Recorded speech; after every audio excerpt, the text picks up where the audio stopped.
Mari demahita sa buku de nomor 481.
Kita berdoa, kasih karunia dan damai sejahtera dari Allah Bapa dan dari anaknya Tuhan Yesus Kristus menyertai kamu sekalian. Amin. Saudaraku dalam nama Tuhan Yesus Kristus, sebelum kita melanjutkan acara kita dan kegiatan kita dan setiap aktivitas kita hari ini, saya mau mengajak saudaraku untuk sebentar merenungkan firman Tuhan yang tertulis dalam kitab Lukas 6 ayat 35. Tetapi kamu kasihilah musuhmu dan berbuatlah baik kepada mereka dan pinjamkan dengan tidak mengharapkan balasan, maka upahmu akan besar dan kamu akan menjadi anak-anak Allah yang maha tinggi. Sebab ia baik terhadap orang-orang yang tidak tahu berterima kasih dan terhadap orang-orang jahat. Odo tahe.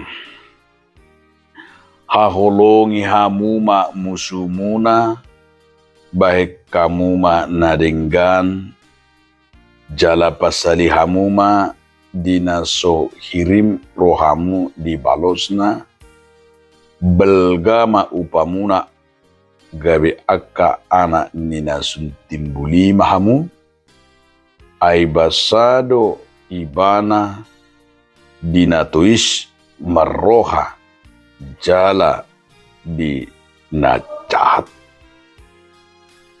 Ido sahana. Dihamu donga saha porsiaon di bagasan Yesus Kristus. Judul ni turpu tahun ima holong. Kasih. Somaldo tabigi padohan. Jolma namangudu. Molodang di bagasa kolong. Sarupa dui songon si panganon naso marsira. Manusia yang hidup tanpa kasih bagaikan makanan tanpa garam. Artinya hambar. Orang yang hidup di dunia ini tanpa kasih yang ada di dalam dirinya, dia akan hampa dan hambar. Itu sebabnya dikatakan oleh firman bagi kita, termasuk dari Lukas 6 ini, tentu membedakan manusia, membedakan kita sebagai anak-anak Allah adalah kasihnya. Mengasihi musuh itu yang paling luar biasa. Mengasihi musuh itu paling susah. Bagaimana mungkin kita mampu mengasihi musuh, mengasihi orang yang menjelek-jelekkan kita, mengasihi orang yang membuat kita tersiksa dan menderita. Tapi yang paling dikatakan dalam firman ini, perbuatan yang paling susah itu adalah mengasihi musuh. Itu yang saya kira sampai hari ini perbuatan yang paling susah dilakukan manusia adalah mencintai dan mengampuni dan mengasihi musuhnya. Kalau mungkin yang lain-lain gampang dilakukan. Tetapi dikatakan di saat mau mengampuni dan mengasihi musuh, saya kira inilah pekerjaan yang begitu sulit. Tetapi itu justru yang sudah dilakukan oleh Tuhan Yesus Kristus. Di saat orang memfitnahnya, di saat orang memukulnya, di saat orang menghujatnya, dia selalu mengasihi dan mengharapkan, yaitu dari setiap orang yang memfitnahnya, mengharapkan perubahan dan pertobatan. Jadi itu sebabnya dikatakan bahwa orang yang mengampuni, maka kalau kita baca di dalam doa Bapa kami itu adalah jelas sekali. Sesama dosa nami, songop panesa nami, di dosa nyawa namar dosa Tuhami. Artinya pengampunan masih dosa, pengampunan itu akan menjadi model dan kekuatan kita. Orang yang mengasihi tentu orang yang hidup di dalam pengampunan. Oleh karena itu saudara-saudaraku, untuk membuktikan diri kita lah orang yang taat dan setia kepada Tuhan adalah kasih-Nya.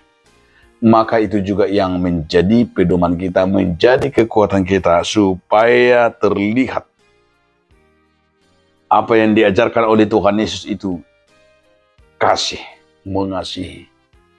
Mengasihi itu adalah sebagai saluran dan karakter dan terlebih kemenangan kita dalam hidup ini.